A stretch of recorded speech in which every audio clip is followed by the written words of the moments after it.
Hey, this is Liv Warfield, and you're listening to the Nothing Shocking podcast.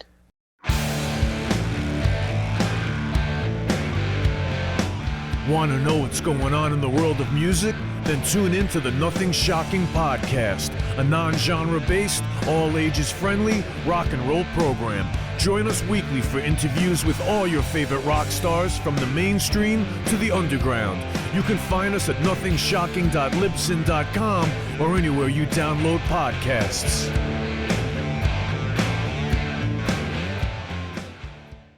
Welcome to the night. You think you know Night Demon?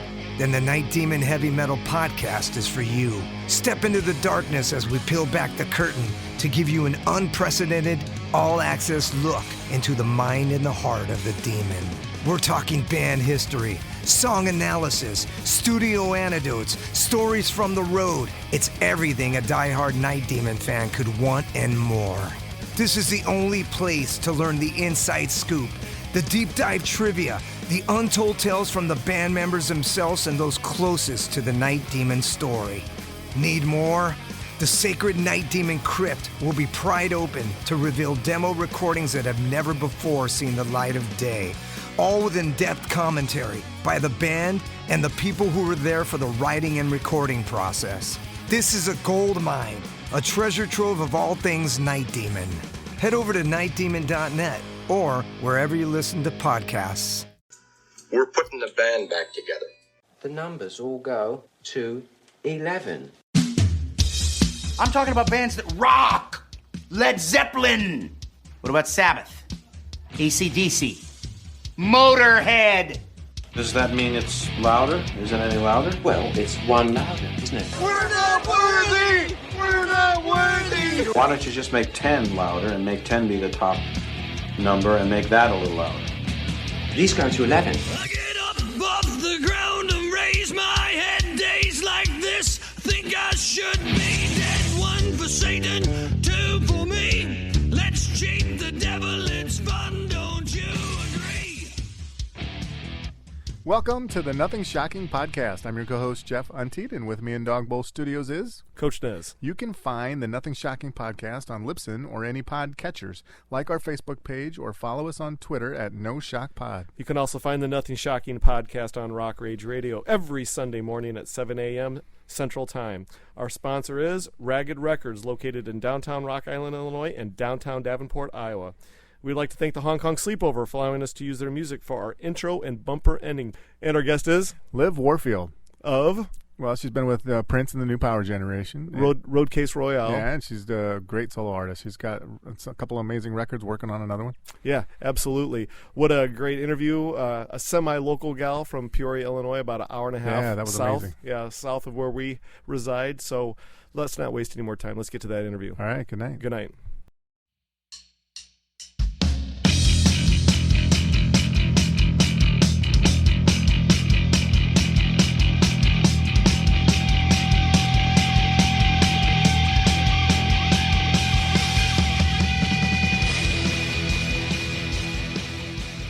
Liv, welcome to the Nothing Shocking podcast. I'd like to introduce to you my co-host, Jeff Unteed. Liv, it's going to be fun to talk to you tonight. Thank you so much. Thank you for having me. All right, so I was going to wait and kind of save this question to the end, but I think it's a good icebreaker. So you're originally from Peoria, Illinois, and attended Notre Dame High School, right? Oh, God, yeah. Yeah. We're from Rock Island, Illinois. I'm a Rock Island. Wow. Yeah, I'm a Rock Island High School grad. And okay. Jeff over here, he's from the other side of the river over in Iowa, from Pleasant Valley. But still, nonetheless, our origins are really close to each other. I've been in Rock Island 20 years now. Right. Midwest strong. Okay. Yeah, so when I saw that, when we were kind of doing our homework about it, I was like, oh, my God, we go to Peoria all the time. But I don't know how much did you come up to the Quad Cities in your time, but it's only a hop, skip, and a jump, I didn't get a chance to go much, but it is very close. It is. Peoria, I'm shocked why you'd go there a lot. I love Peoria. It's super small. But I saw Aerosmith and the Black Crowes in concert in the 90s. God. Well, the reason why that I have went to Peoria numerous times is by day I'm a public school teacher, and a former varsity volleyball coach. So we were constantly going to, Rock Island High School was constantly going down into the Peoria area. That's right. So so we're always down there playing Notre Dame and Manual. You got it. Yeah.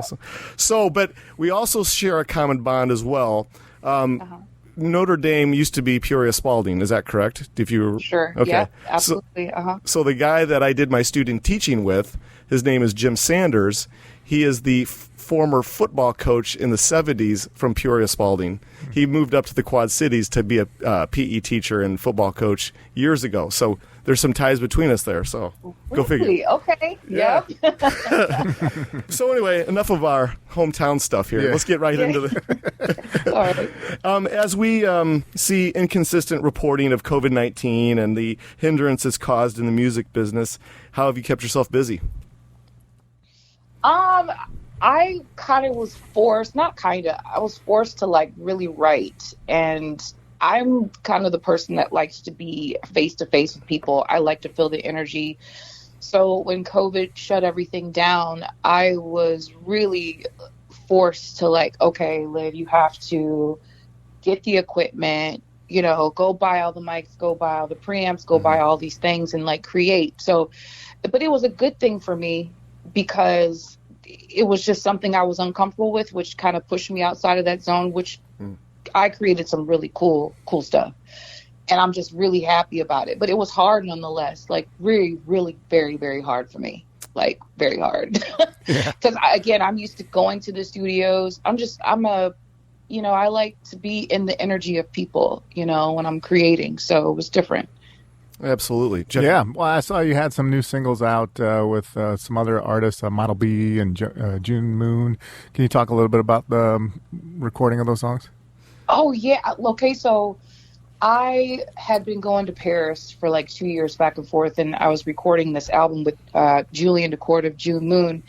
And they had an album out previously with an amazing singer, Crystal Warren, and they wanted to do something else this time around. So we had a mutual friend of ours, Julia, was like, would you want to be a part of Joon Moon project? I was like, okay, well, what is this? And so I got to listen to it, like the songwriting, like everything about it was super fantastic. It's not like my rock and roll stuff or anything like that. It was different for me. And I was ready to kind of like be stretched, writing, vocally, melodically. And I was going over there for 2 years, and we finally finished the record. And I'm super proud of it because it was a lot of hard work, especially for Julian, because he's the producer.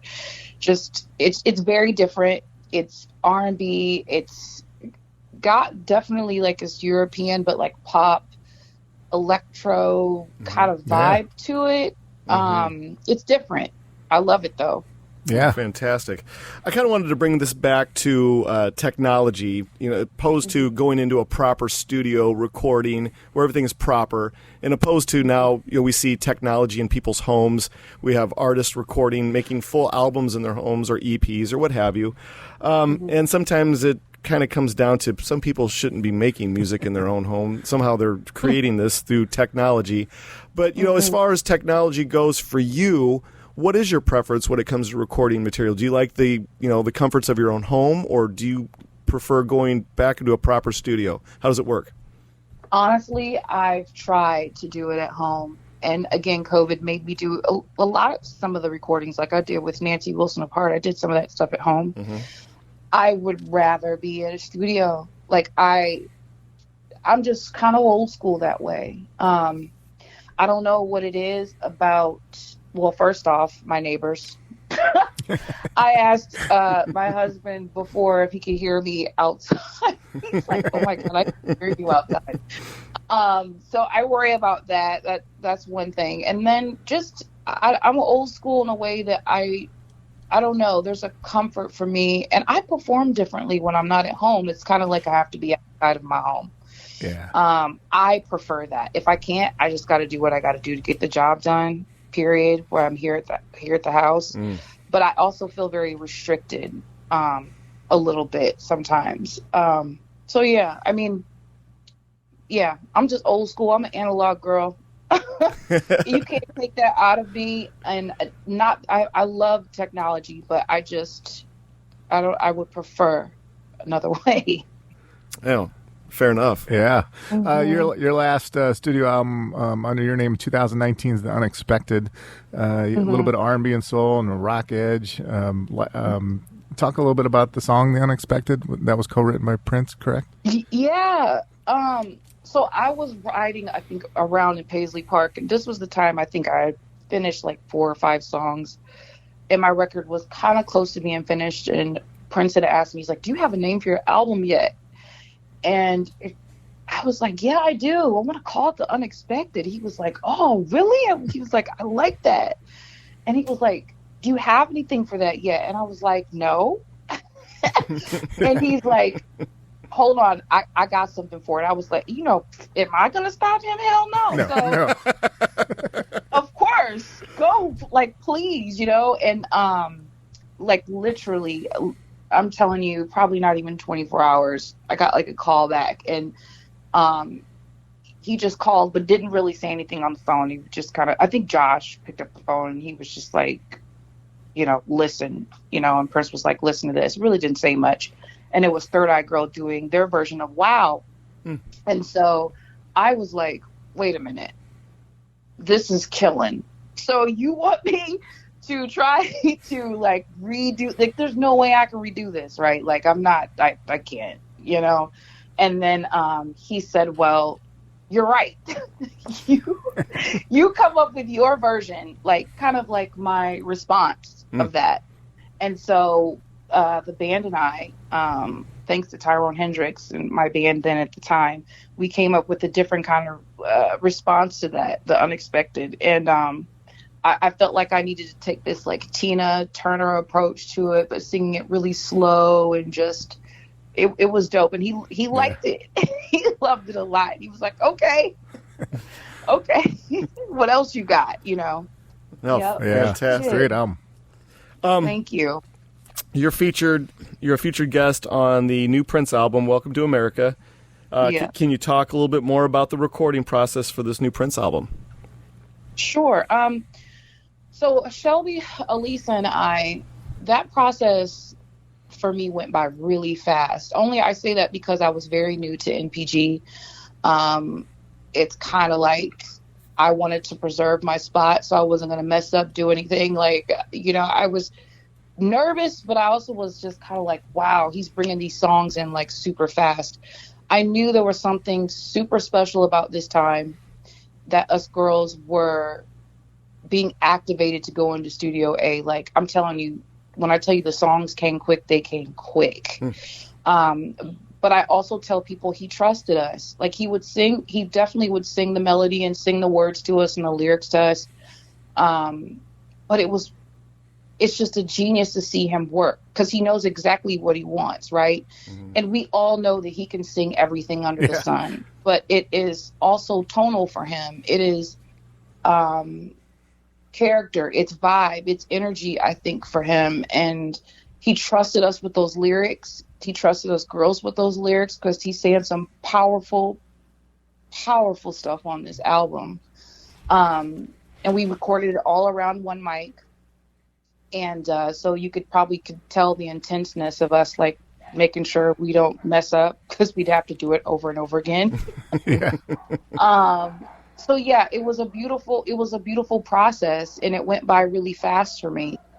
I just didn't want to lose my job. I didn't want to ask too many questions, like, think about it. If you're a person that's kind of new to NPG and also just new to his process and his thought process, you see songs like Running Game, and you see songs like Welcome to America. Like, I was already in his space and place then, but like, man, his headspace, like, okay, you got to think Obama was coming into office. Yeah, things were amazing. It's amazing. First Black president, but there's still all of this underlining stuff happening that's being swept under the rug, that he's saying, hey, look, do I think people would have been ready for that then? Absolutely not. So that's why I feel like the whole prophesizing that he did on this album was extraordinary. because I think we have the patience to listen to it now, you know? Absolutely. And be faced with a lot of the truths of stuff, you know? Oh, yeah. Fantastic. Yeah, I mean, I got to admit, I was a little skeptical at first because, you know, you get a posthumous record, you're not sure how it's going to, you know, how it's going to be. Did they just clean out the vault, or is it something that they recorded earlier? And one listen, and I was hooked, and I'm like, all right. And then I started going back and listening to some of the last couple albums that I missed, because I was a big fan in the 80s, 90s, but then kind of drifted off a little bit, and this one pulled me right back. It's crazy because you have to think, like, you know, you could really be dancing to the stuff because clearly the music is insanely, like, incredible with Tao and, like, Chris Coleman and, like, but then he's also teaching you this lesson while you up in it. Yeah. And you are, like, grooving to all of this stuff, and you're like, wait, what? And then you got to sit back and listen, because I said before, I was like, okay, let me stop bopping and let me listen to this lyrical content, because he is really spitting some, like, hard truth on here. And so, but there's also a nice even flow to it. You know, there's, you know, when she comes, there's like all of, you know, Check the Records, which is like one of my favorites. Yeah, that was my favorite. So it's kind of like a nice breath of fresh air a little bit, you know, which he's always brilliant at, stinging you with the truth. And the next, you know, you got this funk going on. You're like, oh, okay, yes, we in it now, you know, and then stinging you with the truth the next song, you know, so. You know, the thing that's fascinated me with Prince, and a lot of the people in our circle, we're rock and roll guys. The thing that really fascinates me was, you know, his guitar playing and how avant-garde he was in his approach to playing guitar. You know, whatever stopped Prince from making just like a solid hard rock album? Because his guitar chops were, I mean, just second to none. Yeah. Do you have any ideas why? I mean, did he ever stop? That's the question. Like, he was rock and roll through it all. Right. Yeah. I'm saying, I don't think that. I think that's the thing. I think when people have these expectations of him, like, okay, let's just do a rock album. I think Third Eye Girl was definitely like the energy and the vibe of it, right? But rock is all through that. You know what I'm saying? So it's weird sometimes for me to hear that, because I'm like, so you're going to have a starring theater role here, I believe, in October. Can you tell our listeners a little bit more about what's going on with that? Yeah, it's called Teatro Zanzani. I did it a year ago.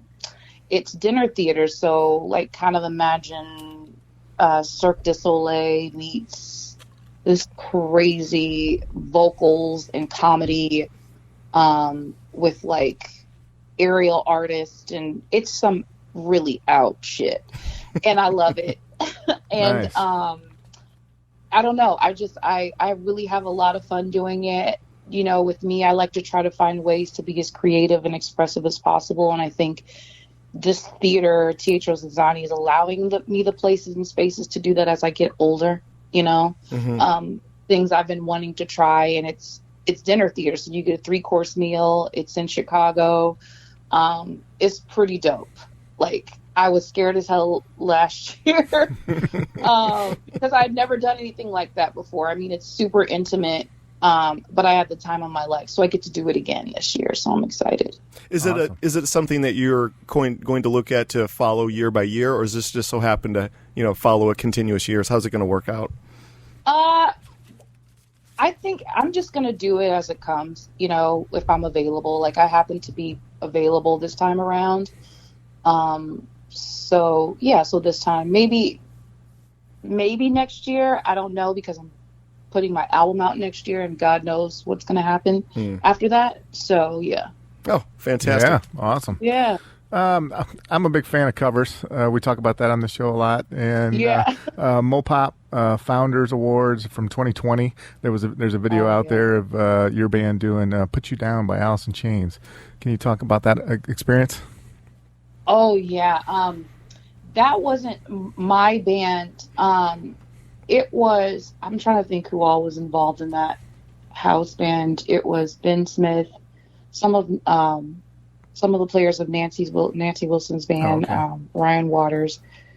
Lord forgive me on the other players. Please don't hate me, guys. If you're listening. No problem. Don't hate me at all. That was the coolest experience ever. The names escape me, but for Alice in Chains, for them to invite me to actually do this was craziness. Because we were trying to find which songs to do. And there are a plethora of songs. There are a lot of songs that I wanted to perform, but the MD was like, Liv, do you want to Put You Down? And I was like, wait, what? Oh, man, like, how am I going to? And he was just like, let's take, this funk rock approach to it, And, yeah, it was killing. Yeah. Like, I had a lot of fun doing that, and I wish I could have did a little bit more of that kind of stuff, just because I like to, because I know there's huge fans of Alice in Chains, so I also wanted to make sure I kept the integrity of the song, as much as I can.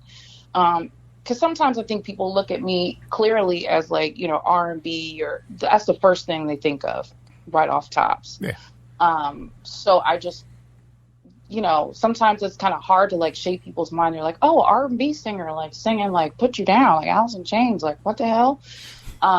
So I had to really kind of freak that a little bit. I love rock and roll, period. I love it. So I just had to kind of flip it, and hopefully the fans liked it. I think that they did. Well, I think that thought process of you is changing quite a bit, especially the last few years. But you've collaborated with Nancy Wilson once again with the duet You and Me. With yours and Nancy's success with Roadcase Royale, how likely are we, to see more collaboration with Nancy? Can you talk a little bit more about the duet and the writing and recording with Nancy? Yeah, I hope we do it again sometime in the future. I really do. That was like stupid fun. Like Nancy is so incredible. Just her energy as a person, just her writing, just her encouragement, woman to woman. There's something about her, and just, I don't know, she just made me feel super relaxed. I mean, when I had the chance to open for them at Hollywood Bowl, that was crazy. Like, I wanted to go like chase down Ann and be like, oh my God, like I used to listen to you as a kid. But she went somewhere really fast, and I finally got to talk to Nancy, and she just was like so open. And I wanted her to hear Mantra, one of the songs that I did, and she was like, yeah, of course, let's just sit down and talk. And that talk became, oh my God, do you want to start a band? And then Roadcase Royale, and awesome. Sitting in the middle, in the center, like kind of kumbaya campfire moment to like just cut this out and like actually like practice like we're on a stage, and then Roadcase Royale. Like, it's been super dope. Like, I really love working with her. I just love her writing again. And I just love her. I don't know, just her energy. Like, Nancy's energy is crazy on stage too. So, I mean, it's hard, for God's sakes, And I also was listening to some of their earlier stuff, because of course we know the hits and stuff. But when I got to work with Nancy, like, Jesus, like their chord progressions and like changes, like I really started to dive deep into their catalog, and like it's mind blowing. Like some other stuff, and I don't think that they get the proppers as seriously that they deserve, seriously. So Agreed. It's a blessing. Yeah, agreed. Jeff, you got the next one? Let me take the next one. Go ahead. Well, let's talk about Roadcase Royale, that debut album. It was such a banger and unique album. It's a perfect melding of rock and R&B and funk. Will we ever see another Roadcase album, part 2? Can we look forward to that, or is that just kind of like a one-off project? How are you going to look at this in the future? I can't even tell you that. I can't even honestly give you an answer, because I would love to, and if things line up. I know that with her, things have to line up too as well. She just released her album, so I'm so open for that. It just really depends. I mean, a lot of people have asked, and I would love to do another one too. I think it'd be fun. I really do. Now that we kind of know our writing styles and stuff like that, I think it would be cool. Very cool. When we first had the podcast started up back in 2016, we had Nancy on that was promoting the Roadcase album. Oh, wow. Yeah. Okay. And it was she was so energetic talking about the whole process of, writing and recording that album with you, and how she loved, the melting of all these different genres that Roadcase brings to its fans. For me, it was so, I guess, unique to hear her talk so candidly about something outside of, heart, and she was so excited about it. So I thought for sure when we had her on, it was going to be one of those kind of things like, oh man, this thing's going to go on forever. And then we're still waiting for a part 2 or a second album. So push it along, will you? I really do hope it happens. Like, we had a really good time recording, like really, really fun time recording it. The band, just everything. Dan, everybody was fantastic. So I really hope it happens again, and if this was a one-off, it's dope as hell. Like, seriously, it was one of the best experiences ever for me. So, well, you got a lot of people out there wondering if there's going to be a part 2. So we were hoping that you're going to give us some more juicy stuff, but you didn't. Oh my goodness! I wish I had some more. I mean, I'm down though, for sure. All right. If you're listening, Nancy. Yeah. Very good. Jeff, you got the next let us one? know if that ever changes. You got the next one? Well, you got a unique story about, how you came into music, and, and going off to college and not necessarily having that as a direction, and being in sports, and then all of a sudden shifting gears and totally changing your career. If you could go back and all the experiences you've had now, what would you say to your younger self? What would I say? I'm sorry, with what? What would you say to your younger self? Deep thoughts. Yeah. No, I mean, I would say, oh man, that's a heavy one. Just keep doing what you're doing. That's heavy. I say that because my life has been like a serious maze of like, man, crazy trials and tribulations, and I wouldn't change anything. So I honestly would just tell myself, like, it's going to be crazy. Like, trust yourself. Every gut instinct that you have, trust that gut first. Because I know for sure out of the times that I didn't trust my first gut, that it was the wrong thing to do. And like, that takes a while to learn. Yeah. It takes a minute to learn that, because you're like, oop, my gut tells me one thing, and you're like, oh, I'm not really sure. Like, I don't know. It just takes a minute to learn yourself. Take time to learn yourself. You know what I mean? Don't rush. There's no need to be in any rush. You are in perfect time, baby girl. Just chill. Oh, fantastic. All right, so I'm really going to switch gears on you now. Sure. Can you talk a little bit more about your featured duets with Ray Angry and one of my most favorite guitar players in the whole wide world, Eric Gales? Eric Gales is one of my favorite guitar players. He's such a neat guy. I'm obsessed with Eric Gales. Like, I love him. Like, first off, I have to say I went to see him for the first time a couple months ago when he came to Illinois. And I just was like, whoa. Like, I already knew about Eric Gales, but when I saw him for the first time, like, up front, close, like, it's just over my head. You know what I mean? I could have stood there for hours. Anyway, so I did this project with Ray Angry. I've been wanting to work with him for a minute. So he's got this public domain project, which they're taking a lot of old songs that are for public use, and we flip them. Not necessarily using the same lyrics, but what you're more so inspired by. And Newborn Again was something that I was inspired by, the lyrical content. I can't remember when it was, like 1930s something. Please don't quote me that, but it's old. It's old. So I went to New York and I recorded the record, and then Ray just got on the phone and was like, here's Eric Gales. And he put the phone in front of me. We were like FaceTime, and I'm like, wait, whoa, like, not even ready to see Eric. Like, but he was so cool. Like, Eric is just, his whole energy, his whole vibe, and he listened to it. He was like, oh yeah, that's something I can get down on. Like, I can feel this, And yeah, and from then on, he recorded on a record, which is super, super dope. And for me, again, I kind of am like, you know, due to COVID, I'm just used to like meeting people face to face. And like, I finally got to meet him face to face. This was after we recorded that project a couple months ago. And I was just, you know, just connected. I think I'm going to see him again in Paris in a couple weeks too. So he's brilliant. Like, I hope I can do a song with him.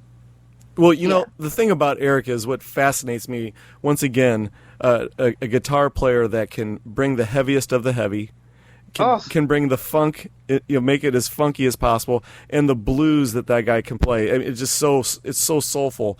I just have never seen a guitar player like him who can just crank it and just tone it down. And it's just amazing to me to, you know, obviously listen to his studio stuff, but then to watch him. It's just, it's surreal. Yeah. It really is. The live, like listening to him, record's insane too, but watching him live is really like out of body, like serious out of body. Like he does everything. And you don't know which way he's going to go. I love that he just gives everything. When I'm telling you, he releases like on some spiritual shit, like divine. And so it's beautiful to see, you know, beautiful. It is. Yeah. And, you know, I got to tell you, the first time I heard Eric Gales was the debut, the Eric Gales band, I believe it was the 1990. And the first song I heard was Sign of the Storm. You know, that song is just, you know, electric. I mean, it's so sonic. And you know, at that time, I think I was 18 years old. And I thought, whoa. I mean, and his brother, Eugene, was, you know, vocals on that. It's just thunder. It was just pure thunder. The whole album is pure thunder. And it's just amazing to me that I wish the three of them would have stayed together and kept doing it together. But, you know, I'm just being selfish. Yeah. It's all right. Jeff, you got well, yeah, I was just going to say, you know, one of the things I like about this podcast is learning about the different artists, and so really I've become a fan after digging into your background here, and on your website you got some really cool videos. I mean, you've been very fortunate to play on like Jimmy Fallon and Arsenio Hall and The Tonight Show, and can you talk a little? I mean, those live performances just rock. It sounds like, or it seems like it'd be great to see you live. Can you talk a little bit about those experiences? Yeah. Those experiences truly changed my life. Like the NPG horns, it's one thing to see them, but to play with them, the energy that comes off of every single last one of them, it's like, it's hard to explain that, because I think that's what I probably have only watched that Jimmy Fallon thing a couple times because I hate watching. I hate watching myself. I can see that. I do. I really do. But when I saw a couple clips of it, I was like, man, being in sync, like how we were in sync, it's just, that's kind of the energy with those guys. And like, when I had that experience on all of those shows, it's just like, oof, I can't even explain to you the energy of like, I don't know. It's like fire. It's like, I don't know, bomb. Just, I don't know. It's big. So I'm happy to be on the stage singing with them, but I could not be able to do a lot of that stuff without that band. You know, it's what they give me too. So those shows, those TV shows, it's every single last one of those musicians are insane.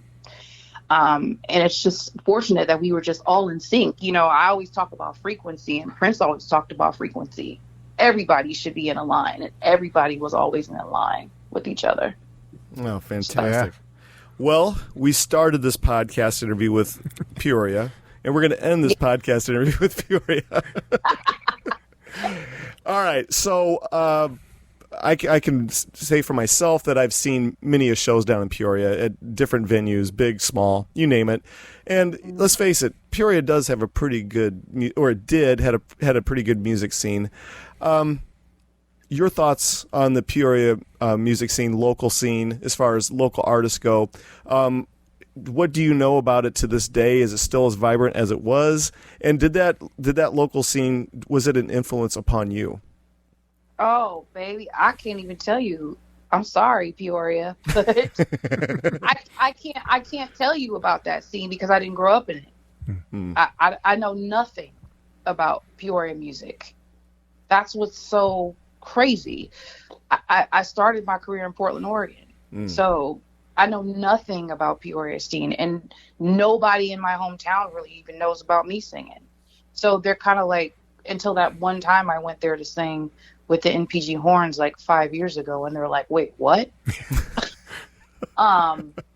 Olivia that runs track, like, she's a singer? Are you joking?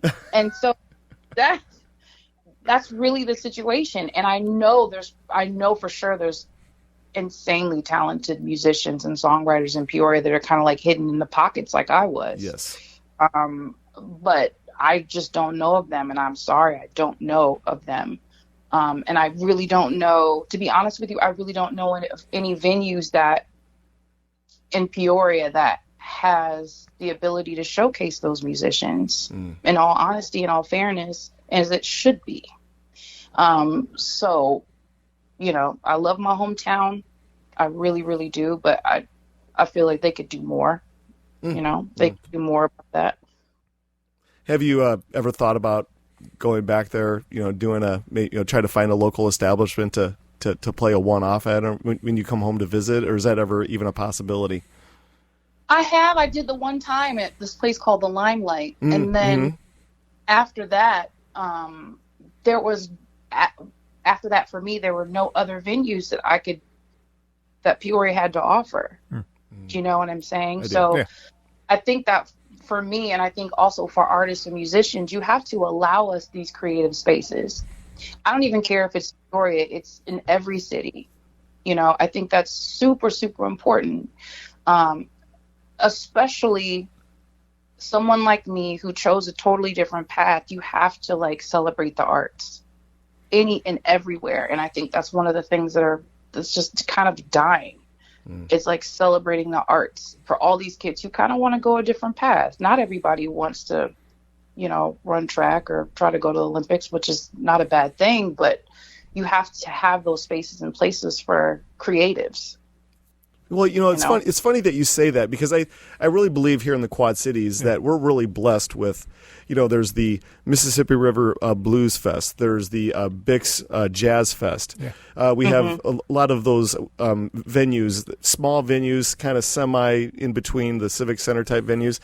And I guess we're just spoiled around here because I kind of take it for granted. You know, we just have it through Rock Island, Illinois, Moline, Illinois, East Moline, Illinois. Then you go across the river to Davenport, Iowa. We get these things. We get them all the time. You know, I guess the bummer thing about it is we have it so much that people really don't know how lucky they are.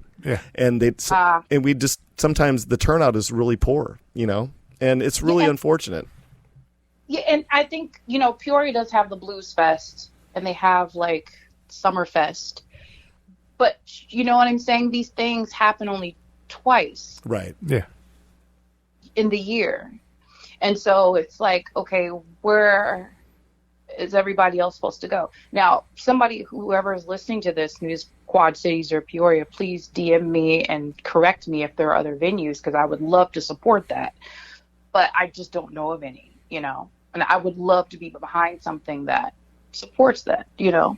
Oh, absolutely. Yeah. Well, we've come to our allotted time through the dog barking.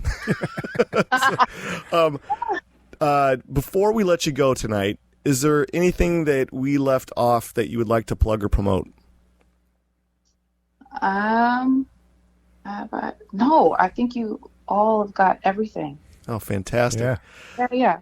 All right, so this is how it's going to work, because we had a lot of dog barking to edit out. This is how it's going to work. We have probably about 2 to 3 weeks of episodes we have to release before yours. But we will have it released within 3 weeks, right, Jeff? Yeah, 3 weeks. And when it's all completed, and Jeff, the editing wizard over here, will get it all cleaned up for us, the best that he can. We'll send it to your PR people immediately, and please share it on your socials or whatever. Absolutely. Thank you so much. Yeah, this has been fun. It was a pleasure to have you on the show. Oh, thank you so much. Thank you. All right. Well, listen, we'll be in touch in about 3 weeks.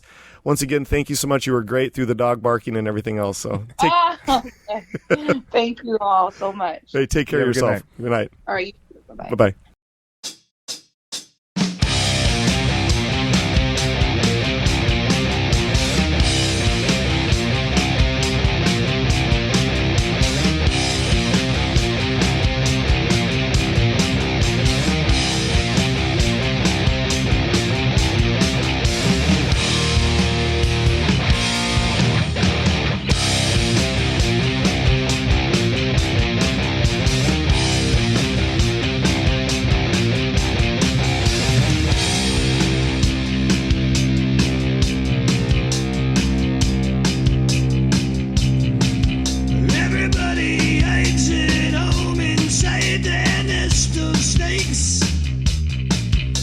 Everybody grinds the stone and makes their own mistakes. Hide in the headlights, fight the grip of fear. You can make your dreams come true, but you just can't do it here.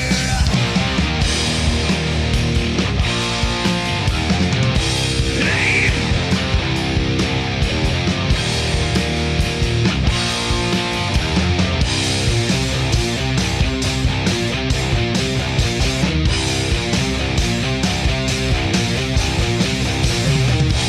Everybody eyes the gun and screams inside their head. Everybody bites their tongue and pays their bills instead. Hide in the spotlights, fight the grip of death. You can have the air you need, but you best not take one breath.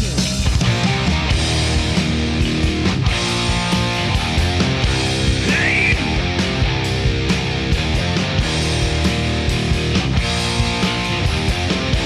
Roll the dice.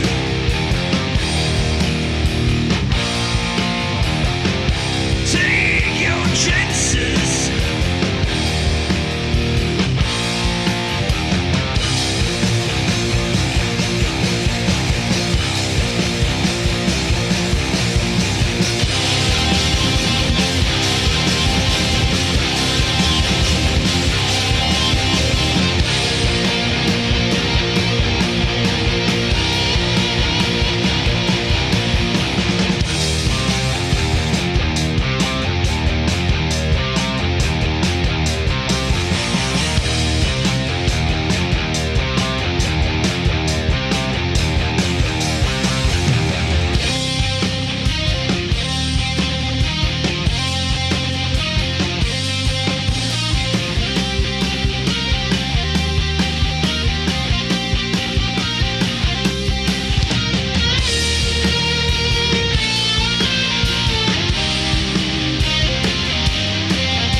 Everybody knows the game is fixed, there is no prize. Everybody pulls the plug and says their last goodbyes. Move to the sunshine, fight the grip of nights. If they ever take from you, then you plug out both their